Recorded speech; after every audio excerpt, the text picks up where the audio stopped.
Mosonfo Ketre Kwesi Obini. Aha, Parke TV. We are coming like fire. Ye basuja. Debiano Yenusia Yakase Makope and the Tremo say Yede Omanpuntu and the Yakomaso. It will be a babyano, it has a touch of Omai and I say Ghana. Yo a woman. It is a sacred yes, and I make sure as Sano, Eddie Fasobe or Mangana. The sense, and Eddie, a Pumude, and Wassem, and a Yebabeka. Na Yanya dear Bakoha, Dr. Ernest, or Fee Potemhaya, and I just Waka Wasamba. Ya kabi bi se bi mpanyfo na ka masem se ye bodama ye bo fifi the sentinel so do fi ha se yankopon de na kodum pempen so bi no ontimi enhwe ne manfo se yare ketekete bi enum fi atasefo asase so the sentinel hu be hia so ne ye beba na waba kyerɛkyerɛ ne bi a o se ye ne nyema bi a ensese ye na nya no nko a enema bebre ka o me de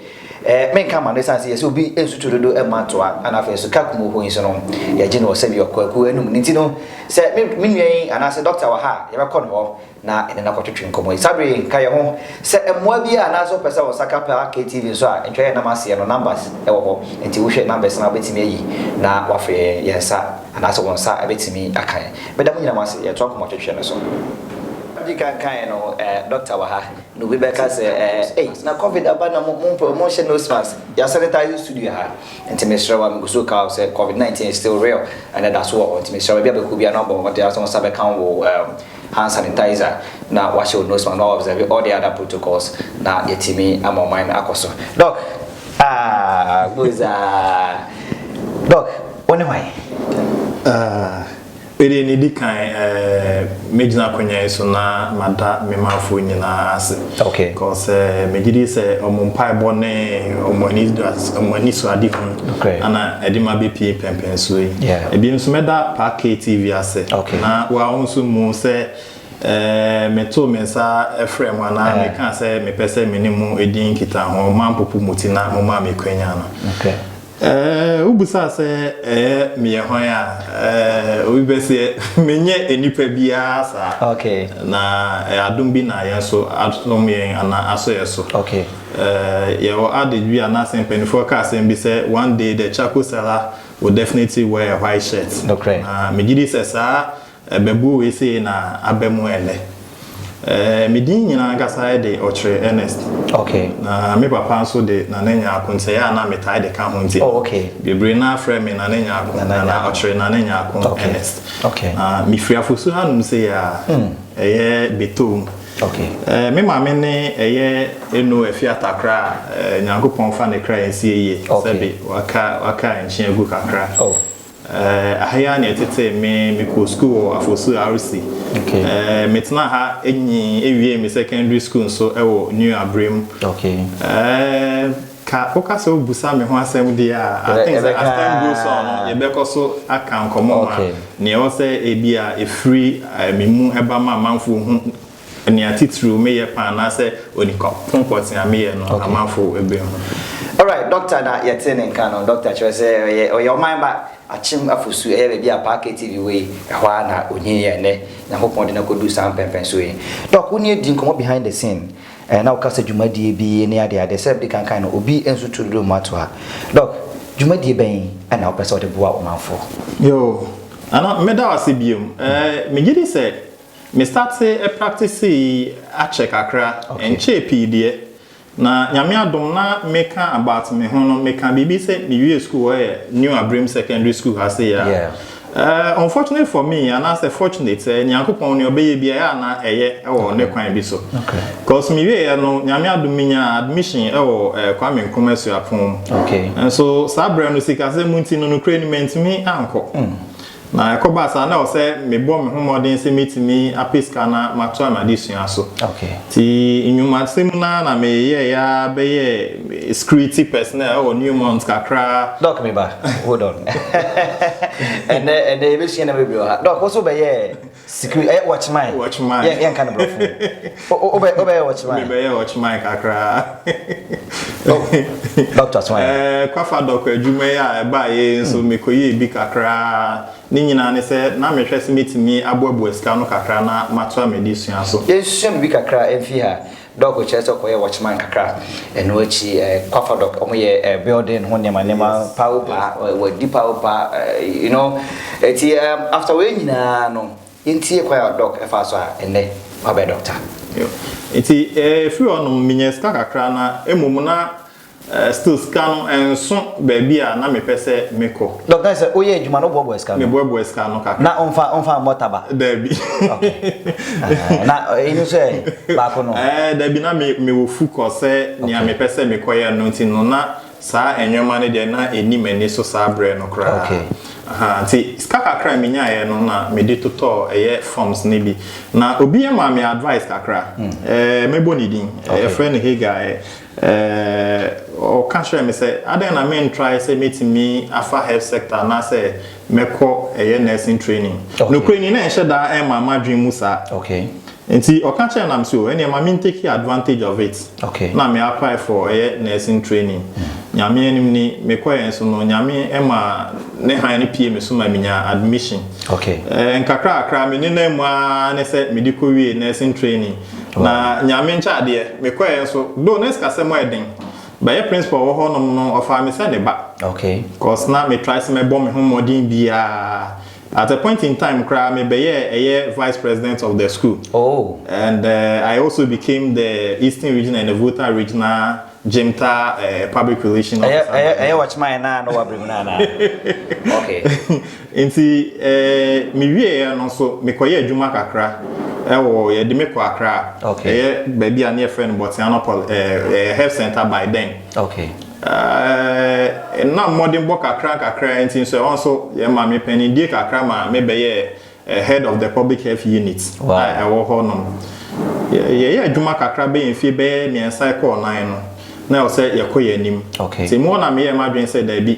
o say me too anamo na me achieve the aim and I say go I bet me aboa amanfo foforo cause though me ye nursing me boa me hwa amanfo de but there is more that I feel say na ewu me mu a meet me den aye enu ti me san koto forms e ma me call medical school kakra monum na nyame cha de ye di ko wie mostly ana amafo refer to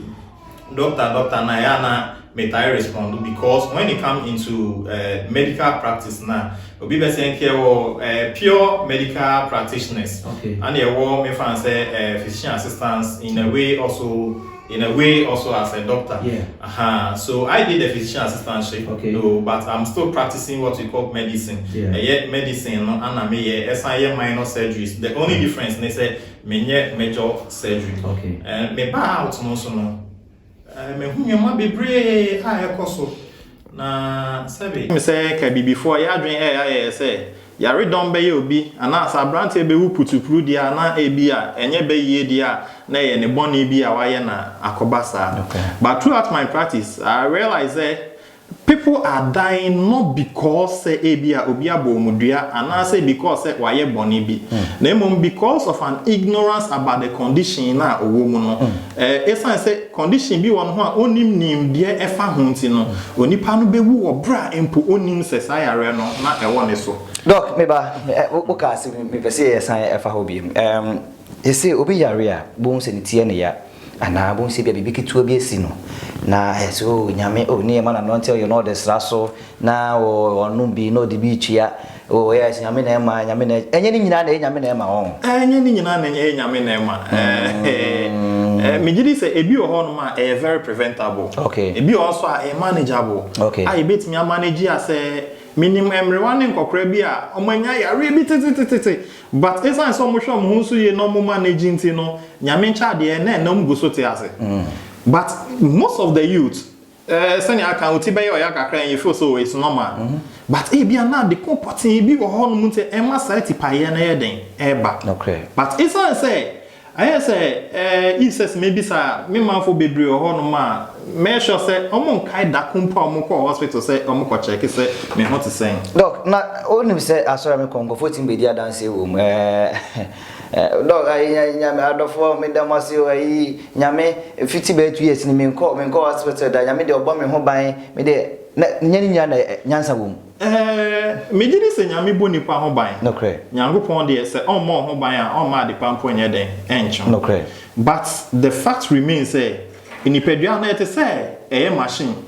odi adwuma ni nyina na ehun to chima e wo kwan bi so but obede hu say ehun to chima e wo bra odi akọ mechanic na say fitting shop mo mahun no ansa na we ni be ba hu say BBC ana BBC den koso into the fact say afini nyina bia wan ko hospital no nche say bibia how bia na bibi wo ho no na nka wo ko check up anka wo ko hu say BBC den wo ho no do na say metwase a ya ese car no okay otoka acha 3 months bia no person de koma meka ka ne mo no se dem kra na aba ko change oil na oye nema 1 but unipadua ne de o de o se hwe ha isa so fan koma fitani obehwe sure etino na ho no ma doc se na yesa da ko bokwa na jisa ja kwan so se da ka wan kwa ja o no enti yari don bebre on ma your friend silent killers okay silent killers ne se emo nka ye putum okoda adubeche na yes wanyare o na senti ama meti sanso na mesi na wanyare se so obi na ho no ma me nka ye yawo but yenhwe ye man panum bi no mo atwam yenhwe obi ti se eye kabana ka owo Adum TV bebre na ye very active okọ ni dwuma so oye ni bibia obi o ho no ma ye so otwika wa park ka na obekọ na na bebre na ye trimpo ne se obi ana eden akoso sa but na deporting bi o ho no ma onipa ko no kra bia wawu no onim se sa yare na ye den wo ne ho enti silent killer baboko obi hu anatim na edoko Doc, watch ene de dwumadi na so be de pa me kuso ka mo se mo son for ka chire kwasi obi ne ha Park TV or say we coming like fire new abrem afosu ho na hwe Park TV a obehu afi number bi na mase sa number no opese of Park TV a obetimi ayi na wafre Doc eti waka we nyina no asemben na de bra o manfo yo enti senior na me guso kan throughout my practice, na me ba encounter with this thing. Recently, there is a condition that happened in my facility. Okay. At DBC or my hospital, Honma, a Kenya, me said, Debbie, I said,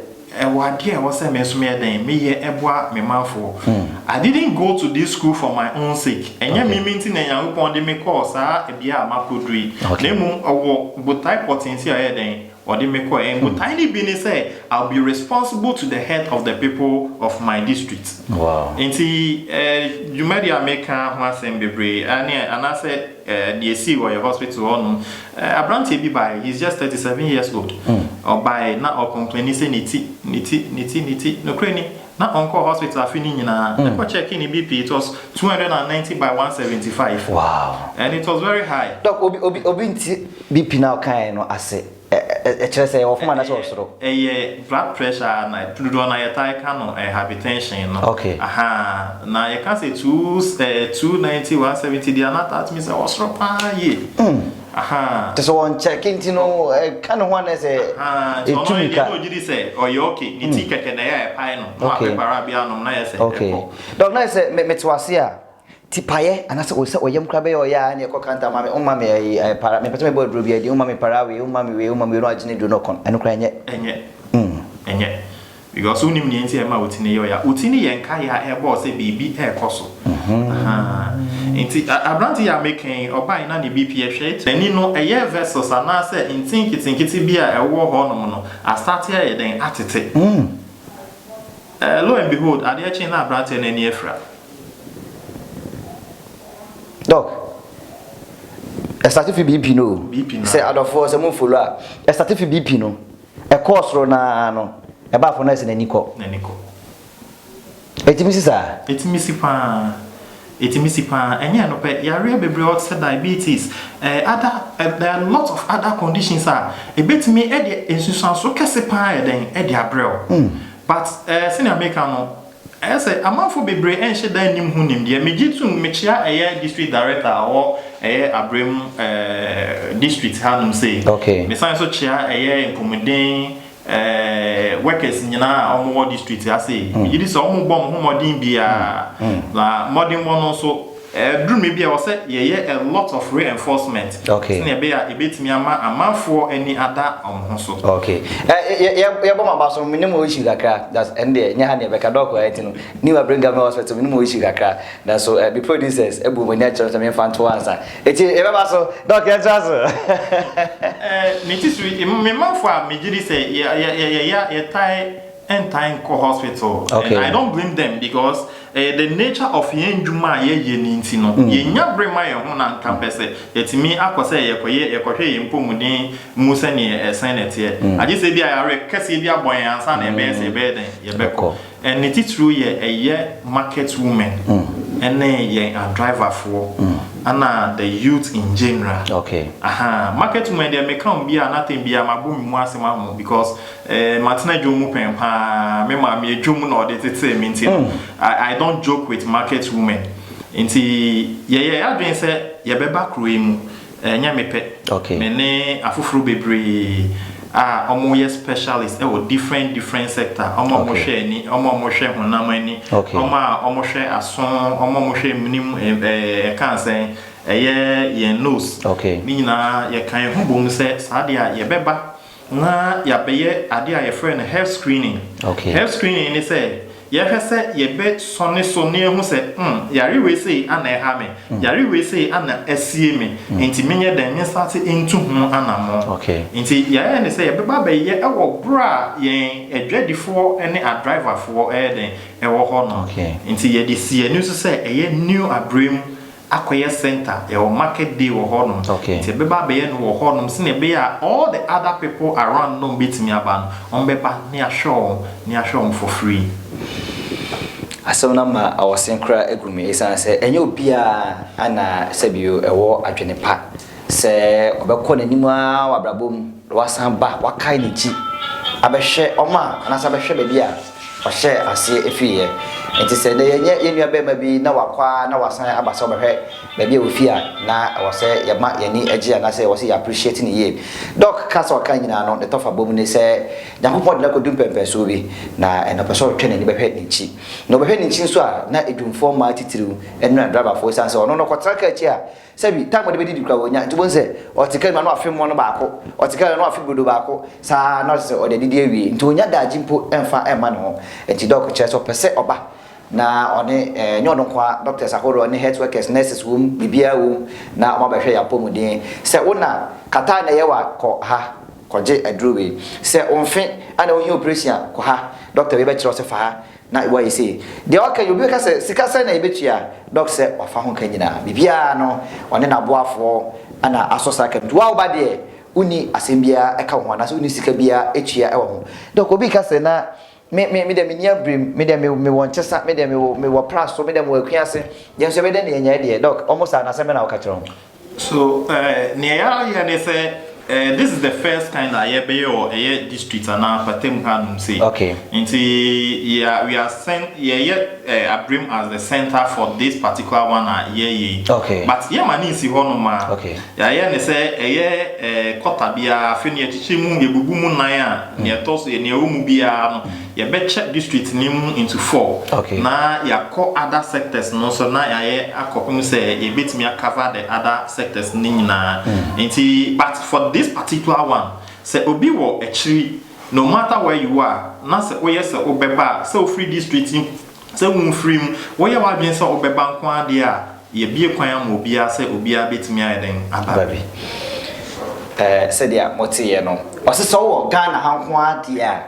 na peso ba obetimi babi emum no ye de beto abobo ano na so so beto so anase ofo se odo pe ode ntem opeso ba bia eno so akwanya sa ada ho doc obi hwe program yi o se me pese me boa ana pese me ka waboafo no ho akwan be no be fa so anesa be ka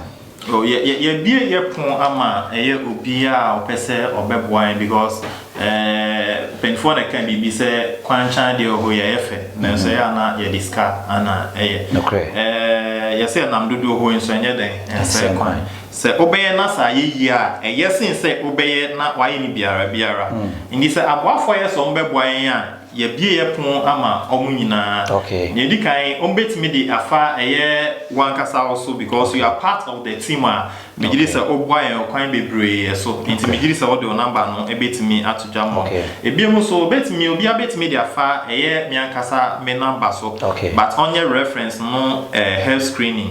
reference no onye health screening me number no 0543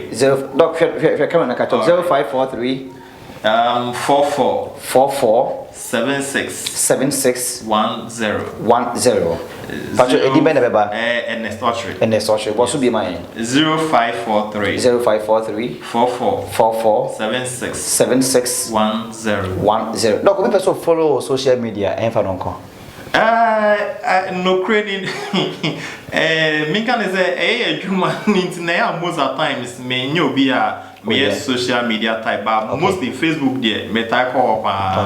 Facebook there me type and medina ho no me nananya kon ochre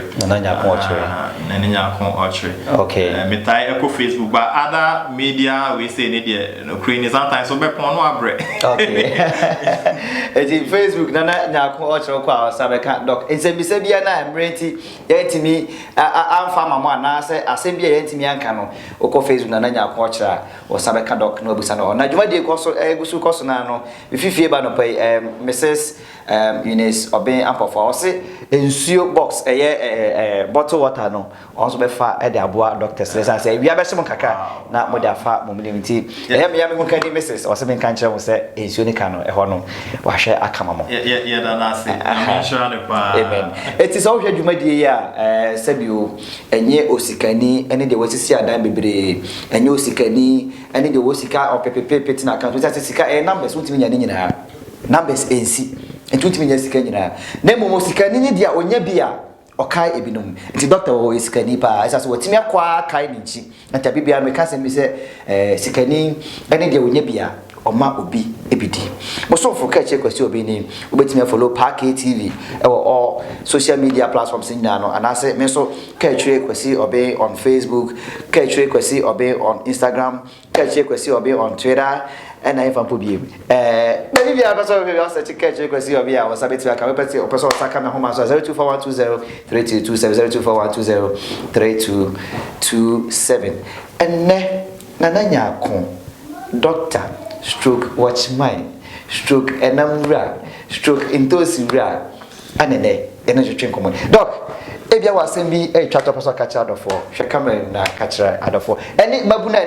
Yesica. Ya de wradi ya di twabi taba enasebena okache hwekama na kache yo me man for me gidi se program ya ye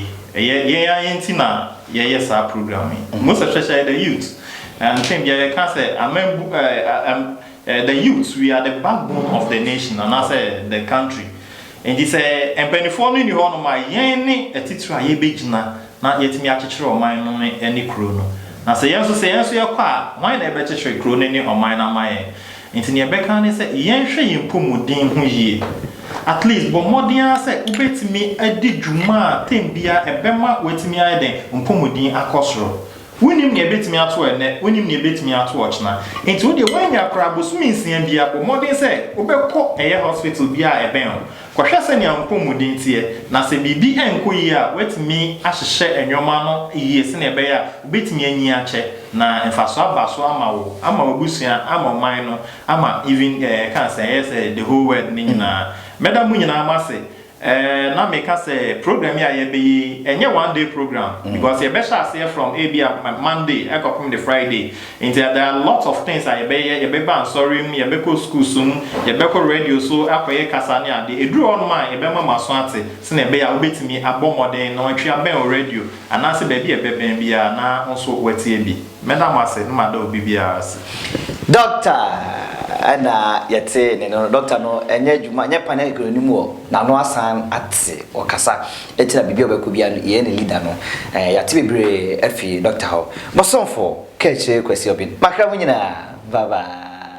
me control BP no kakra na mum na oguso kanya na ka say nani ya prayer specialist mo no so be hwe